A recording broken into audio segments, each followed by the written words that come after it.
அருட்பெருஞ்சோதி அருட்பெருஞ்சோதி தனிப்பெரும் கருணை அருட்பெருஞ்சோதி. எல்லா உயிர்களும் இன்புற்று வாழ்க, வள்ளல் மலரடி வாழ்க வாழ்க. கொல்லா விரதம் குவள எல்லாம் ஓங்குக, நல்லோர் நினைத்த நலம் பெறுக, நன்றி நினைத்த எல்லோரும் வாழ்க இசைந்து. உலக மக்களே, அறிவார்ந்த அன்பர்களே, ஆண்மநேய ஒருமைப்பாடுடைய அன்பர்களே, வல்லப்பமான நமக்கு அருளிய திருவருட்பாவில் 3ஆம் திருமுறையில் 2வது பதிகமான நாரையும் கிளியும் நாட்டுறும் தூது என்ற பதிகத்தில் இருக்கின்ற பாடல்களுடைய விளக்கங்களை பார்த்து கொண்டிருக்கிறோம். நாரையும் கிளியும் நாட்டுறும் தூது மொத்தம் 10 பாடல்களை கொண்டது. ஒவ்வொரு பாடலிலும் நாரையை எப்படி இறைவனிடம் தூது அனுப்புகிறார். அதன் பிறகு நாரையிடமிருந்து எந்த பதிலும் வரவில்லை, அதனால் கிளிகளை தூது அனுப்புகிறார். கிளிகள் சுகங்கள் என்று சொல்லுவார், கிளிகளை தூது அனுப்புகிறார். இப்படி 10 பாடல்களிலும் 5 பாடல்களில் நாரையை தூது அனுப்புகிறார், 5 பாடல்களில் கிளிகளை தூது அனுப்புகிறார். எப்படியெல்லாம் சொல்லி ஒவ்வொரு விதமாக தூது அனுப்புகிறார் என்பதை பார்த்து கொண்டிருக்கிறோம். ஏன் இந்த நாரைகளையும் கிளிகளையும் தூது அனுப்புகிறார் என்றால், இதுவரை நாம் பார்த்த பாடல்களுடைய சுருக்கம். வருவிக்கவுற்று 9வது ஆண்டில் இறைவன் அதாவது வல்லற்பெருமான் இந்த மண்ணுக்கு வருவிக்கவுற்று 9வது ஆண்டில் இறைவன் அருட்பெருஞ்சோதி ஆண்டவர் தன் மகனை ஆட்கொள்கிறார். ஆட்கொண்ட பிறகு இவருடைய மறைப்பு நீங்குகிறது. மறைப்பு நீங்கிய உடனே இவர் யார் என்ற நிலை தெரிந்து விடுகிறது. உடனே இறைவனை காண்பதற்காக திருவெற்றியூர் செல்லுகிறார். திருவெற்றியூரிலே பவனி வரும்போது எப்படியும் இறைவனை பார்க்க வேண்டும் என்ற நோக்கத்தில் அங்கே தெருவிலே நின்று கொண்டிருக்கிறார். இறைவன் மகனை பார்த்துவிட்டு திரும்பி பார்க்காமல் ஓடுகிறார். காரணம், இன்னும் காலங்கள் இருக்கிறது, இப்போ சென்றுவிட்டால் அவன் கேட்கிற கேள்விகளுக்கு பதில் சொல்ல முடியாது என்ற காரணத்தினால் மகனை பார்த்து தெருவழியாக சிவபெருமான் ஓடுகிறார். இவரும் பின்னாலே ஓடுகிறார். ஆனால் அவர் ஓட்டத்தை பிடிக்க முடியவில்லை என்று சொல்லுகிறார். அடுத்த நிலைக்கு போகும்போது இறைவன் மகனுக்கு காட்சி கொடுக்கிறார். காட்சி கொடுக்கும்போது தந்தையை பார்த்த மகிழ்ச்சியில் மெய்மறந்து நின்ற பொழுது மீண்டும் மறைந்து விடுகிறார் இறைவன். இப்படியாக நடந்து கொண்டிருந்த பொழுது மனம் உளைச்சல் ஏற்பட்டு மனம் வருந்தி, எப்படி இருந்தாலும் நாம் இறைவனை காண முடியவில்லை, அதனால் நாரையையும் கிளிகளையும் தூது அனுப்புவோம் என்று சொல்லி, ஒரு தலைவி எப்படியெல்லாம் வருந்துவாளோ, ஒரு காதலி காதலனை எப்படியெல்லாம் பிரிந்து இருக்கும்போது வருந்துவாளோ, அதுபோன்று தந்தையை காண முடியாமல் மகன் வருந்துகிறார். அப்படி வருந்து கொண்டிருக்கும் பொழுது நாம் சென்று பார்ப்பதில் பயனில்லை என்று கருதி நாரையை தூது அனுப்புகிறார். அது நேற்று பார்த்தோம், அதான் முதல் பாடல். அப்போ நாரையிடமிருந்து எந்த பதிலும் வரவில்லை. அப்போ கிளிகளை அனுப்புகிறார், கிளி கூட்டத்தை அனுப்புகிறார். தனி கிளியாக அனுப்பவில்லை, நாரையை தனியாக அனுப்புகிறார், கிளிகளை கூட்டத்தோடு அனுப்புகிறார். எத்தனை கிளிகள் என்று நமக்கு தெரியாது, கிளிகள் என்று சொல்லுகிறார். பாடலிலே கிளிகள் என்று சொல்லுகிறார். அப்போ அந்த கிளிகளை எப்படி தூது சொல்லி அனுப்புகிறார் என்பதை இன்று நாம் பார்க்க போகிறோம். இந்த பாடலுடைய விளக்கத்தை பார்ப்பதற்கு முன்னால் ஒரு சின்ன முன்னுரை. வல்லற்பெருமானவர்கள் இந்த மண்ணுக்கு வருவிக்கவுற்று 1ஆம் ஆண்டிலிருந்து 8 ஆண்டுகள் வரையிலும் என்ன நிகழ்வுகள் நடக்கின்றன. அதன் பிறகு வருவிக்கவுற்று 9வது ஆண்டில் இறைவன் ஆட்கொண்ட பிறகு 9வது ஆண்டிலிருந்து 16 ஆண்டுகள் வரை இடைப்பட்ட அந்த 8 ஆண்டுகளில் 8 பிரிக்கிறார். நல்லா கவனிக்கணும் நீங்க. 1ஆம் ஆண்டிலிருந்து 8 ஆண்டுகள் வரை அந்த இடைப்பட்ட 8 ஆண்டுகளில் என்னென்ன நிகழ்வுகள் நடக்கின்றன. அதன் பிறகு இறைவன் ஆட்கொண்ட பிறகு 9வது ஆண்டிலிருந்து 16 ஆண்டுகள் வரை அந்த இடைப்பட்ட 8 காலங்களில் என்னென்ன நிகழ்வுகள் நடக்கின்றன. இப்போ நாம் எங்கே நின்று கொண்டிருக்கிறோம்? இந்த 2வது 8 நின்று கொண்டிருக்கிறோம். 9வது ஆண்டிலிருந்து 16 ஆண்டுகள் வரை வல்லற்பெருமானை குறிப்பிடும்போது வயது குறிப்பிடக்கூடாது. வல்லற்பெருமானை குறிப்பிடும்போது வயது குறிப்பிடக்கூடாது. அவர் ஒவ்வொரு யுகத்திலும் மரணமில்லா பெருவாழ்வில் இருந்தவர், வருவிக்க உற்றவர். வருவிக்க உற்றவனுக்கு வயது இல்லை, மண்ணுலைக்கு வருவிக்க உற்ற ஆண்டிலிருந்து என்று சொல்ல வேண்டும். அந்த வகையிலே மண்ணுகை வருவிக்க உற்று 9வது ஆண்டில் இறைவன் ஆட்கொண்ட பிறகு 16வது ஆண்டுகள் வரை அந்த இடைப்பட்ட 8 ஆண்டுகளில் என்ன நடக்கிறது என்பதை நாம் பார்த்து கொண்டிருக்கிறோம். இப்போ அந்த 8வது ஆண்டில் நம்ம இருக்கிறோம், 2வது 8 ஆண்டில் இருக்கிறோம். 9, 10, 11 இந்த 3 ஆண்டுகளிலும் ஏற்பட்டதுதான் 3ஆம் திருமுறையும் 4ஆம் திருமுறையும். நல்ல கவனிக்கணும் நீங்க. 3ஆம் திருமுறையுடைய பாடல்கள், 2ஆம் திருமுறையுடைய பாடல்கள், 4ஆம் திருமுறையிலே பாதி, இப்படி பகுதி பகுதியாக பிரித்து கொண்டு பார்த்து கொண்டிருக்கிறோம் திருவருட்பாவில் இருக்கின்ற நிலையின்படி. அப்போ 17வது ஆண்டிலிருந்து 24 ஆண்டுகள் வரை அந்த இடைப்பட்ட காலத்தில் என்னென்ன நடந்தது? அதன் பிறகு 25 ஆண்டு தொடங்கி வருவிக்க உற்று 25 ஆண்டு தொடங்கி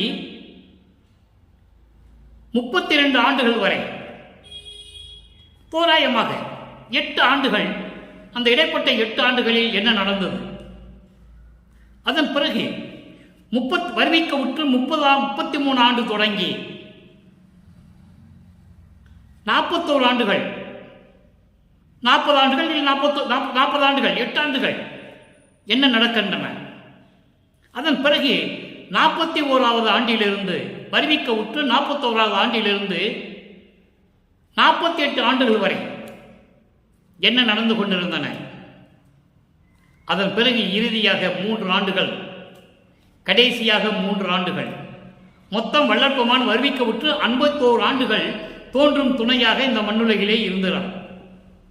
இப்போ அருவமாக அருப்பெருஞ்சோதியாக விளங்கிக் கொண்டிருக்கிறார்.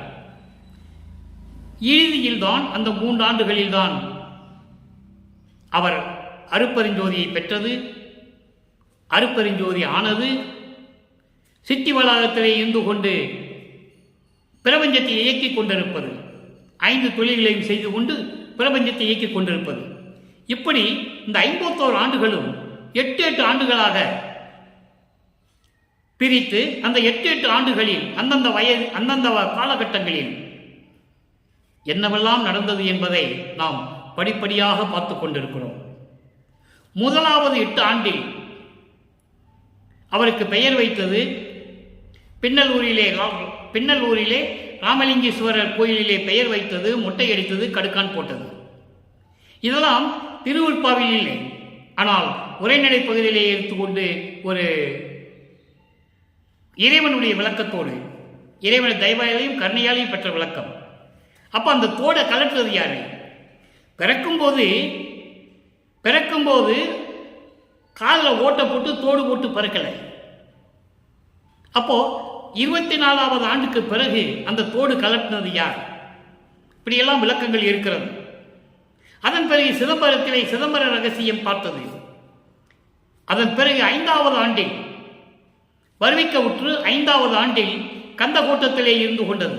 கந்தகோட்டத்திலே இருந்து கொண்டு பிராமணர்கள் சொல்லியபடி பாடல்களை பாடியது.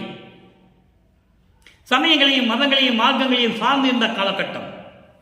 அவருக்கு தெரியாது, சமரச சுத்த சன்மார்க்கம் தெரியாது, அவருக்கு மறைப்பு இருந்தது. அதன் பிறகு இறைவனால் ஆட்கொள்ளப்பட்டு 9 ஆண்டுகள் கழித்து தான் யார் என்ற நிலை தெரிந்த பிறகுதான் இப்போ நம்ம 3வது திருமுறையை பார்த்து கொண்டிருக்கிறோம். இதன் பிறகு 3ஆம் திருமுறையை முடித்த பிறகுதான் 2ஆம் திருமுறைக்கு போக வேண்டும். காரணம், 2ஆம் திருமுறையுடைய விளக்கம் 4ஆம் திருமுறைக்கு தொடர்பு உண்டு. 2ஆம் திருமுறையுடைய விளக்கம் 4ஆம் திருமுறையில் இருக்கிற பாடல்களுக்கு விளக்கம் உண்டு, தொடர்பு உண்டு. அதன் பிறகு 6ஆம் திருமுறையிலும் தொடர்பு உண்டு. அதனால்தான் நாம் படிப்படியாக அந்தந்த காலகட்டங்களில் என்னென்ன நடந்தது என்பதை பார்த்து கொண்டிருக்கிறோம். நல்லா கவனிச்சுக்கிறேன் நீங்க. அந்த வகையிலே இன்று நாம் பார்க்க வேண்டிய பாடல் 3ஆம் திருமுறை, நாரையும் கிளியும் நாட்டூரும் தூது. நேற்று நாரையை தூது அனுப்பினார், நாம் அந்த விளக்கத்தை பார்த்தோம். இன்று கிளிகளை தூது அனுப்புகிறார். நன்றாக கவனியுங்கள். இந்த விளக்கத்தை பார்த்த பிறகு, சமரச சுத்த சன்மார்க்கத்தை பெற்ற பிறகு, அதாவது ஒரு தோராயமாக 25ஆம் வருவிக்க உற்று 25ஆம் ஆண்டிலிருந்து அந்த 33 ஆண்டுகளுக்குள் என்னென்ன நடந்தது என்பதை 6ஆம் திருமுறையிலிருந்து விளக்கம் இதற்கு தொடர்பு உண்டு. இப்போ பாருங்க, நாரையும் கிளியும் நாட்டுறும் தூது, எளிமையான பாடல், விளக்கம்தான் கொஞ்சம் அதிகமாக இருக்கும். மண்ணும் கருணை வழி விழியார், இறைவனை சொல்லுகிறார். இங்கே மதங்களும் சமயங்களும் மார்க்கங்களும் சார்ந்திருந்த காலகட்டங்களில் சிவபெருமானை, தியாகராஜ பெருமானை எப்படி சொல்லுகிறார் என்பதை பாருங்கள். மண்ணும் கருணை வழி விழியார், மதுர மொழியார், மதுர மொழியார், ஒற்றி நகரத்து உண்ணும் அவர் தம் திருமுன் போய் சுகங்கால் நின்று சொல்லீரோ. சுகங்கால் என்று சொல்லுகிறார் கிளிகளை சுகங்கால். சுகம் என்றால் கிளி, சுகங்கால் என்றால் பன்மை. கிளிகள் நின்று சொல்லீரோ. மின்னும் தேவர் முடிமேல் விளங்கும் சடையை கண்டவள் தன் பின்னும் சடையை அவிழ்த்து ஒன்றும் பேசா எம்மை பிரிந்ததன்றே. இது பாடல், எளிமையான பாடல். உங்களை படிக்கிறேன், உங்கள் மனசில் பதியணும். நேரம் கடத்துவதற்காகவோ காலத்தை கடத்துவதற்காகவோ மறுபடியும் நான் படிக்கவில்லை. அதை நீங்கள் தயவு செய்து புரிந்து கொள்ள வேண்டும். உங்களுக்கு மனதில் பதிய வேண்டும் பாடல். மண்ணும் கருணை வழி விழியார், மதுர மொழியார், ஒற்றி நகரத்து உண்ணும் அவர்தம் திருமுன் போய் சுகங்கால் நின்று சொல்லீரோ. மின்னும் தேவர் முடிமேல் விளங்கும் சடையை கண்டவள் தன் பின்னும் சடையை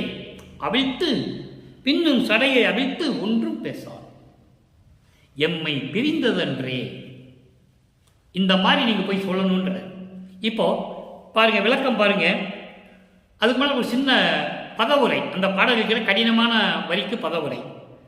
மண்ணும் என்பது என்றும் நிலையாக இருக்கக்கூடிய, நிலை பொருந்திய. மதுரம் என்பது இனிய. மதுர மொழியார் என்று சொல்லுவார், இனிமையாக பேசக்கூடியவர். அதாவது அதன் பிறகு சுகங்கால், கிளிகளே நின்னும் தேவர் முடிமேல் விளங்கும் சடையை கண்டவள், உன்னுடைய முடிமேல் இருக்கின்ற அந்த மின்னல் போன்று ஒளிந்து கொண்டிருக்கின்ற சடையை பார்த்தவள் தன் பின்னும் சடையை அவிழ்த்து, தான் பின்னி இருந்த சடையை அவிழ்த்து போட்டு ஒன்றும் பேசாம இருக்கிறா. அப்படின்னா என்ன? பிரமப்படுத்தி போயிருக்கிறார். தலைவிரி கோலமாக பிரமை பிடித்துக் கொண்டு, பித்து பிடித்துக் கொண்டு, பைத்தியம் பிடித்தது போல் இருக்கின்றாள். எதனால்? எம்மை பிரிந்ததென்றே, உங்களை பிரிந்ததனால் அவள் இப்படியெல்லாம் இருக்கிறார்கள் என்று. கிளிகளே, நீங்கள் போய் திருவொற்றியூருக்கு போய் இனிமையாக பேசக்கூடிய இறைவன், கருணை உள்ளம் கொண்ட இறைவன், அவர் முன்னால் நின்று இப்படியெல்லாம் சொல்லுவீர்களா? போய் சொல்லி அவர் என்ன சொல்லுவார்கள் என்று என்னிடம் வந்து சொல்லுங்கள் என்று சொல்லி தூது அனுப்புகிறார். இப்ப விளக்கம் பாருங்க. விளக்கம் கோர்வையாக விளக்கத்தை பார்த்து விடுவோம். அதாவது என்றும் நிலையாக இருக்கக்கூடிய கருணை நிரம்பிய கண்கள் உடைய இறைவன். பார்வையாலேயே அந்த கருணை தெரியும். பார்க்கும் போதே கருணை பார்வை கொண்ட என்றும் நிலையாக இருக்கக்கூடிய இறைவன், இனிமையாக பேசக்கூடிய இறைவன், அன்பாக பேசக்கூடிய இறைவன், நேயமாக பேசக்கூடிய இறைவன். கிளிகளே, நீங்கள் அவர் போய் முன்னால் நின்று சொல்லுங்கள். நான் சொல்லுவதை போல் சொல்லுங்கள். அதாவது உங்கள் முடி மின்னும் ஒளி உடைய, மின்னல் போன்று ஒளி உடைய உங்கள் சடையை பார்த்ததிலிருந்து, உங்களுடைய தரிசனத்தை பார்த்ததிலிருந்து, நீங்கள் தெருவழியாக பவனி வரும்போது உங்கள் மின்னும் சடை, ஒளிரும் சடை, மின்னல் போன்று ஒளிந்து கொண்டிருக்கின்ற சடையை பார்த்தவள் தன் சடையை அவிழ்த்து போட்டு பேசாமல் நிற்கிறார். தலைவிரி கோலத்தை நின்று கொண்டிருக்கிறாய். பைத்தியம் பிடித்தது போல நின்று கொண்டிருக்கிறாள். உங்களை பிரிந்ததனால், எம்மை பிரிந்ததென்றே என்று போய் சொல்லுங்கள். என்னை விட்டு இறைவன் பிரிந்து விட்டதென்று நான் நினைத்துக் கொண்டிருந்ததனால் இப்படியெல்லாம் பைத்தியம் பிடித்தது மாதிரி நான் தெருவிலே நின்று கொண்டிருக்கிறேன் என்று சொல்லி, கிளிகளே, நீங்கள் இறைவனிடம் போய் தூது சொல்லுங்கள். என்று தெளிவாக சொல்லுகிறார். இப்போ இந்த விளக்கத்தை பார்த்து விட்டோம். இனிமையான, அதாவது எளிமையான விளக்கம்.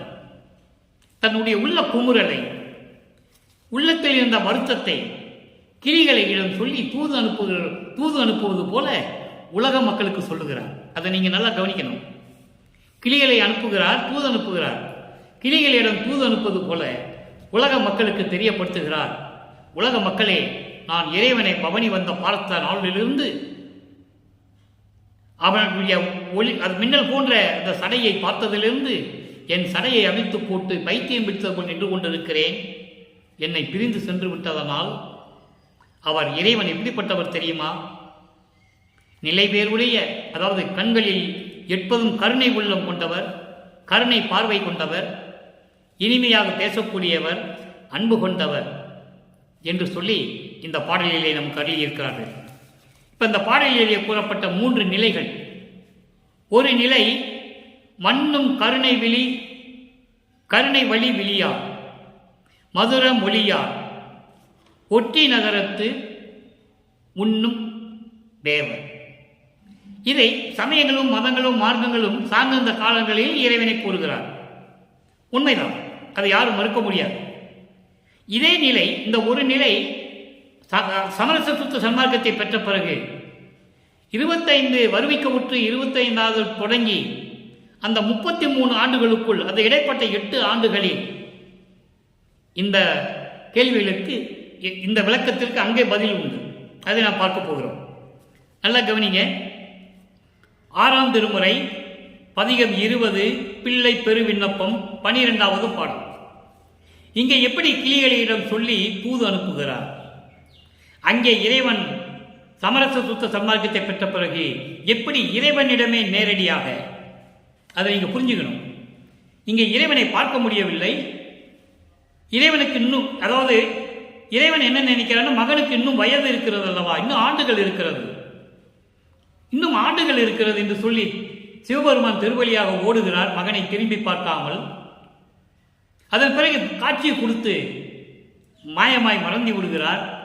அந்த நிலையெல்லாம் மாறி இறைவன் யார் என்று தெரிந்த பிறகு, சமரச சுத்த சன்மார்க்கத்தை பெற்ற பிறகு அதே இறைவனிடம் நேரடியாக எப்படி விண்ணப்பம் வைக்கிறார். அன்னையே, அப்பா, திருச்சிற்றம்பலத்து என் ஐயனே, இவ்வுலகதிலே பொன்னையே உடையார், வறியவர், மடவார், புகழும் ஆடவர், இவர்களுக்குள் தன்னையே அறியா பிணியினால் ஆவி தளர்கின்றனர். தருணம் இது. எனவே சொன்ன போதெல்லாம் பயந்து நான் அடைந்த சோபத்தை நீ அறியாயோ. உலக மக்களுக்காக விண்ணப்பம் வைக்கிறார். இறைவனுடைய பிள்ளை பெரு விண்ணப்பமாக தன் தந்தையிடம் வைக்கிறார். எப்படின்னு சொல்றாங்க, இறைவனை எப்படி கூப்பிடுறாரு, அங்கு திருவொற்றியூரில் இருக்கின்ற இறைவன் என்று சொல்லுவார். இங்கே அன்னையே, என் தாயே, என் அப்பா, திருச்சிற்றம்பலத்து என் ஐயனே, சிற்றவையிலே விளங்கிக் கொண்டிருக்கின்ற என் கடவுளே, இந்த உலகத்திலே பொன்னையே உடையார், பொருள் உடையார், பணக்காரங்க, செல்வ செழிப்புடன் இருக்கின்றவர்கள், அதன் பொன்னையே உடையார் என்று சொல்லுகிறார். செல்வ செழிப்பில் இருக்கின்றவர்கள், வறியவர்கள், ஏழ்மை நிலையில் இருக்கின்றவர்கள், மடவார் பெண்கள், புகழும் ஆடவர் ஆண்கள், பெண்கள், ஆண்கள், மனைவி கணவன்மார்கள், திருமணமாகாத பெண்கள், வாலிப வயதில் இருக்கின்ற ஆண்கள், இவர்களுக்கு தன்னையே அறியா பிணியினால், பணக்காரன் இருந்தாலும் சரி, ஏழையாக இருந்தாலும் சரி, பெண்களாக இருந்தாலும் சரி, ஆண்களாக இருந்தாலும் சரி, யாராக இருந்தாலும் சரி, தங்களுக்கே தெரியாமல் நோய் வந்து விட்டால் தன்னையே அறியா பிணியினால், என்ன நோய் என்று கூட தெரியாமல் அந்த நோயினால் உயிர் எப்படியெல்லாம் கஷ்டப்படுகிறது, எப்படி போராடுகிறது, நோயினால் உயிர் போராடி கொண்டிருக்கிறது. இந்த நேரத்தில் எனவே சொன்னது போலெல்லாம் இப்படியெல்லாம் நடக்கிறது என்று இந்த நேரத்தில் என்னிடம் சொன்ன போதெல்லாம், யாரு? இந்த பணக்காரங்க, ஏழைங்க, பெண்கள், ஆண்கள், மனைவிகள், கணவன்மார்கள் எல்லாருமே, ஒட்டுமொத்தமான எல்லாரையுமே சொல்கிறேன். இவங்கெல்லாம் தன்னை அறியா பிணியினால் நோய் எப்படி வரும்னு அவங்களுக்கு தெரியாது. அப்படி எதுவுமே தெரியாத அந்த நோயினால் அவர்கள் வாடும்போதெல்லாம் உயிருக்கு போராடுகின்றார்கள். அந்த நேரத்தில் என்னிடம் வந்து இப்படியெல்லாம் இருக்கிறதே என்று சொன்ன போதெல்லாம், எனவே என்பது என்று இப்படியெல்லாம் சொன்ன போதெல்லாம் பயந்து நான் அடைந்த சோகத்தை நீ அறியாயோ? நான் எப்படியெல்லாம் கஷ்டப்பட்டேன், எப்படியெல்லாம் அதை நான் வருத்தப்பட்டேன் என்பது உன் உள்ளத்துக்கு தெரியாதா? உனக்கு தெரியாதா?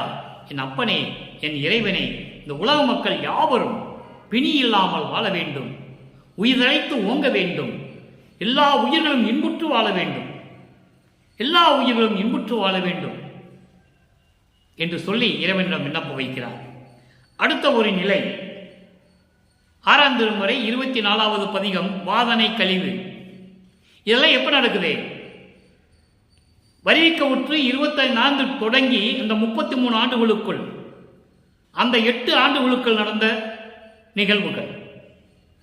உடையாய் வாதனை கழிவு என்பது துன்பங்களையும் மாயைகளையும் சமய மத மார்க்கங்களுடைய நெறிகளையும் எல்லாவற்றையும் தவிர்க்க வேண்டும். கழிவு என்பது நீக்க வேண்டும், கழிவு என்பது நீக்க வேண்டும் என்பதை விண்ணப்பம் வைக்கிறார். எப்படி வைக்கிறார் என்பதை பாருங்கள், அற்புதமாக இருக்கும். உடையாய், எல்லா உலகமும் உடையவனே, எல்லா அருள் வல்லமைகளையும் உடையவனே, என்னையும் உடையவனே.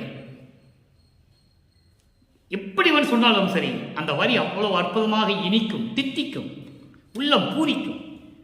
எல்லா உலகம் உடையவனே, எல்லா அருளையும் உடையவனே, எல்லா அருள் வல்லமைகளையும் படைத்தவனே, என்னையும் உடையவனே, திரு அம்பலத்து ஆடல் ஒருவா,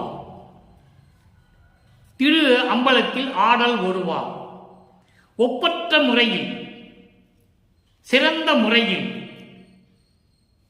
திருச்சிற்றம்பலத்திலே நடனம் செய்து கொண்டிருக்கின்ற இறைவனே, திருச்சிற்றம்பலத்திலே அருள் செய்து கொண்டிருக்கின்ற இறைவனே, இறைவா. ஒருவா என்பது இறைவா, ஒருவா, ஒருவா என்பது ஒப்பற்ற இறைவனே என்று பொருள். ஒப்பற்ற இறைவனே, உளவாத கொடையாய். முதல்ல பாடலை படிச்சிடுறேன், அப்புறம் விளக்க சொல்றேன், அதப்போ உங்களுக்கு புரியும். உடையாய், திரு அம்பலத்து ஆடல் ஒருவா, ஒருவா உளவாத கொடையாய் என நான் நின்றனையே கூவி கூவி அயர்கின்றேன். தடையாயின தடையாயின தீர்த்து அருளாதே தாழ்க்கில் அழகோ, புலைநாயில் கடையாய் திரிந்தேன், கலங்குதல் சம்மதமோ கருணை கருத்தினுக்கே. இது பாடல். இப்ப விளக்கம் பாருங்க.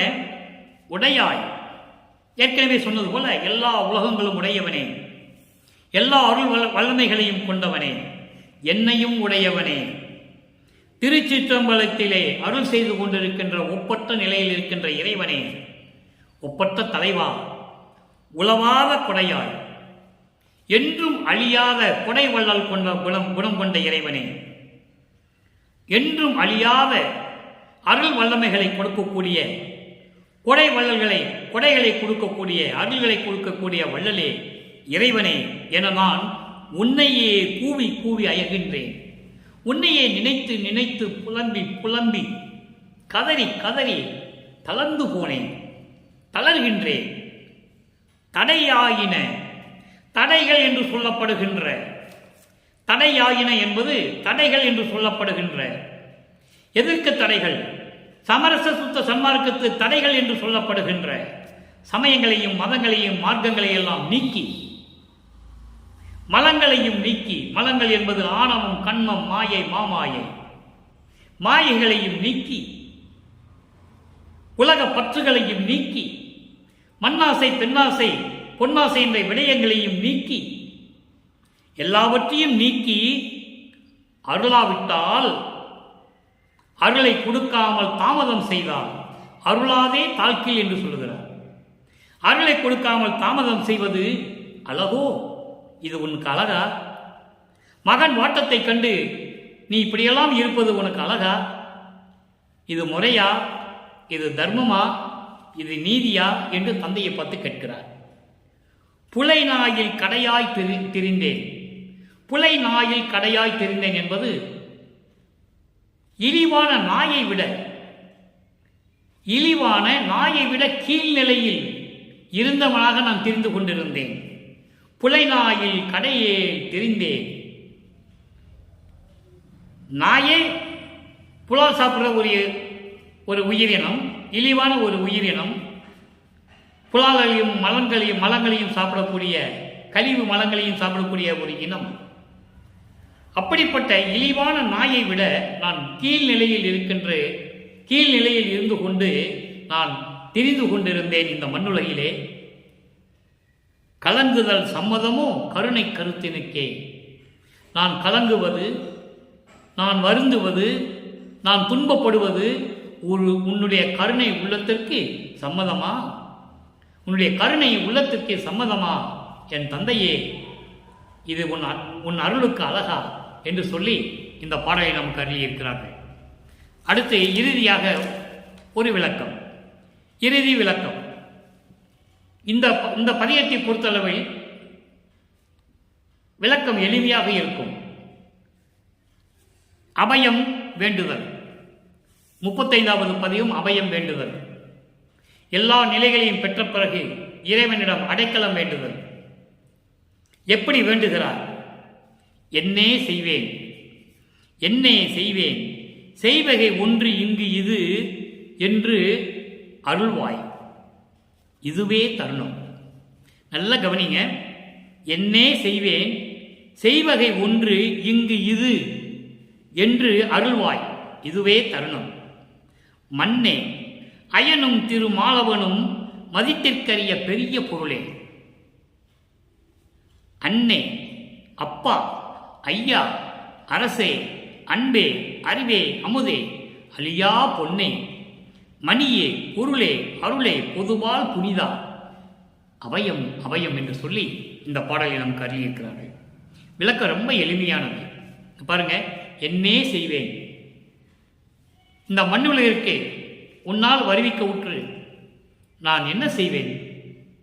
உன்னுடைய அருள் இல்லாவிட்டால் நான் என்ன செய்வேன்? செய்வகை ஒன்று இங்கு இது என்று அருள்வாய். உலகியலிலே நடக்கின்ற இந்த நடப்பு, அதாவது உலகியல் வாழ்க்கை, இந்த உலகியல் வாழ்க்கையிலே நான் எது செய்ய வேண்டும், எப்படி செய்ய வேண்டும் என்று நீ ஏதாவது சொல்வாயாக. ஏதாவது அருளை கொடுத்து சொல்லு. இதுதான் நேரம். உன்னால் மண்ணிலே வருவிக்க விட்டு இந்த உலகியலிலே நான் பட்ட துன்பங்களை எல்லாம் நீக்கி இந்த உலகியலிலே நான் என்ன செய்ய வேண்டும், எப்படி நடக்க வேண்டும் என்பதை எந்த வகையிலாவது, நான் செய்யும் வகையை எந்த வகையிலாவது எனக்கு நீ சொல்லி அருள்வாயாக. இதுதான் நல்ல நேரம். மன்னே, மன்னே என்பது மன்னவனே, அயனும் திருமாலவனும் மதித்திற்கரிய பெரிய பொருளே.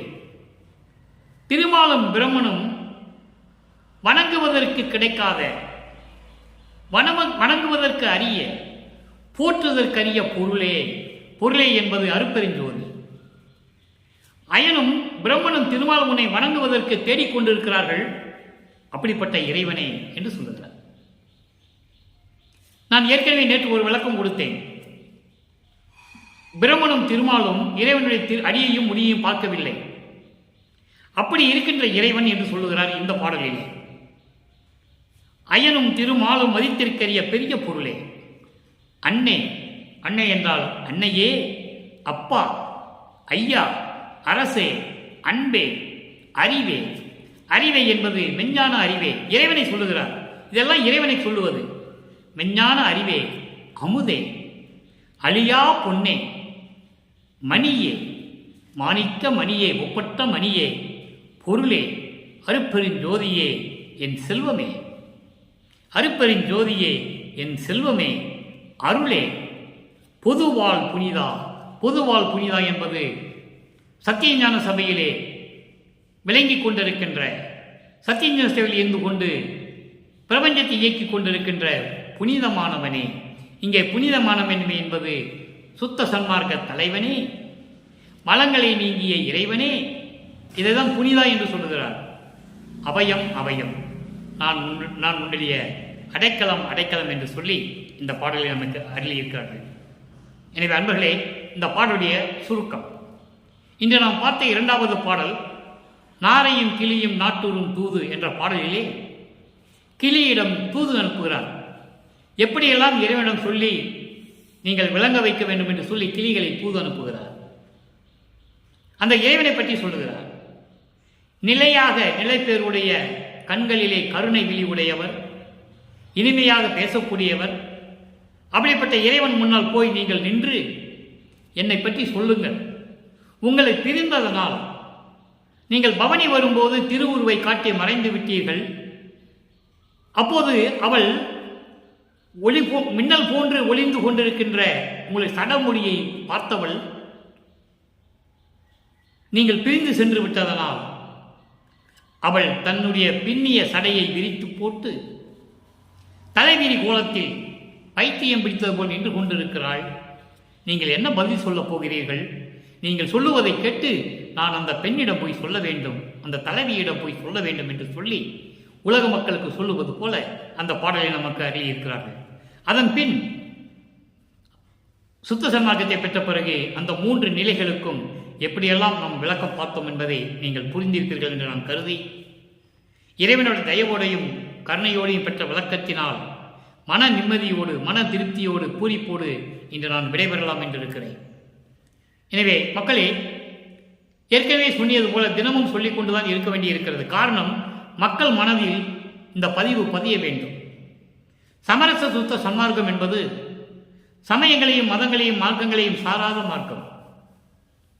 சமயங்களிலும் மதங்களிலும் மார்க்கங்களில் கூறப்பட்ட வழிபாடுகள் சமரச சுத்த சன்மார்க்கத்திற்கு தேவையில்லை. அதன் நோக்கத்தின் அடிப்படையில் தான் நமது இறைவன் அருட்பெருஞ்சோதி ஆண்டவராகும் போது அருட்பெருஞ்சாண்டவர் தந்தை இவரோடு கலந்த பிறகு இவரும் அருட்பெருஞ்சோதி ஆகிவிட்டார். அதற்கு ஓரிரு நாட்களுக்கு முன்னால் தனது அறையில் இருந்த அகல் விளக்கை வெளியே எடுத்து வைத்து இந்த தீபத்திலே இறைவன் இருக்கிறான் என்று பாவனை செய்து கொண்டு ஆராதனை செய்துங்கள், தீபத்தின் முன்னால் அமர்ந்து கொண்டு ஞான சரியை படியுங்கள் என்று சொல்லி அந்த தீபத்தை அறையினில் உள்ளே இருந்த தீபத்தினை வெளியே எடுத்து வைத்தார்கள். அப்போ அந்த தீபத்தை எடுத்து வைக்கும்போது குத்து விளக்கோ திருநீர் மூட்டையோ பூவோ பழங்களோ ஊதுபத்தியோ கற்பூரமோ எதுவும் எடுத்து வைக்கவில்லை. இது எல்லாமே அறிந்த விஷயம், திருவிழாவை கண்ட உண்மை. அப்போ அந்த வழிபாடுகள் எப்படி இருக்க வேண்டும்? எந்த விதமான மதங்களும் சமயங்களும் மார்க்கங்களும் சாராத ஒரு வழிபாடு. தெய்வத்து முன்னால் அமர்ந்து கொண்டு மகாமந்திரம் சொல்ல வேண்டும். தெய்வத்து முன்னால் நின்று கொண்டு மகாமந்திரம் சொல்ல வேண்டும். அருட்பெருஞ்சோதி அருட்பெருஞ்சோதி தனிப்பெருங்கருணை அருட்பெருஞ்சோதி. நேரம் கிடைத்தால் 1ஆம் திருமுறையிலிருந்து 6ஆம் திருமுறை வரைக்கும் எந்த திருமுறையும் படிக்கலாம், தவறில்லை. ஏன்னால் இறைவனால் அருளப்பட்டது எல்லாம். அப்போதான் அருள் விளக்கம் புரியும். 1ஆம் திருமுறையிலிருந்து ஏன் 4ஆம் திருமுறை வரைக்கும் பிரபஞ்சத்தின் உண்மையிலேயே சொல்லுகிறார். எப்படி இறைவன் ஆட்கொள்ளாத வரையில் எப்படி மறைப்போடு இருக்கிறார். அதுக்கப்புறம் அருட்பெருஞ்சோதி ஆண்டவரே மகனிடம் சொல்லுகிறார், இனிமேல் இதெல்லாம் உனக்கு தேவையில்லை என்று சொல்லி சமரச சுத்த சன்மார்க்கத்தை தன் மகனிடம் ஒப்படைக்கிறார். இதுதான் திருவருட்பாவினுடைய கான்செப்ட். சமரச சுத்த சன்மார்க்கத்தை உலக மக்களுக்கு தெரியப்படுத்தி உலக மக்களை எல்லாரையும் சமரச சுத்த சன்மார்க்கத்தை சேர்க்க வேண்டும் என்பதற்காகத்தான் வல்லப்பமானவர்கள் வருவிக்க உற்றவர் என்பதை திருவருட்பாவில் கண்ட உண்மை. எனவே அன்பர்களே, அப்படிப்பட்ட இறைநிலையில் இருக்கின்ற வல்லப்பெருமானையும் அருட்பெருஞ்சோதி ஆண்டவரையும் அருட்பெருஞ்சோதி அருட்பெருஞ்சோதி தனிப்பெருங்கனை அருட்பெருஞ்சோதி என்ற மகாமந்திரத்தை சொல்லி இறைவனுடைய அருளையும் அவரிடம் இருக்கின்ற செல்வங்களை எல்லாம் பெற்றுக்கொண்டு நீங்கள் நோயற்ற வாழ்வில் வாழ்வாங்க வாழ வேண்டும் என்று இறைவனுடைய ஆசியாலும் கருணையாலையும் வாழ்த்தி இந்த வள்ளலார் கூலியன் விடைபெறுகிறேன். மீண்டும் நாளை சந்திப்போம். நன்றி, வணக்கம். அருட்பெருஞ்சோதி அருட்பெருஞ்சோதி தனிப்பெரும் கருணை அருட்பெருஞ்சோதி.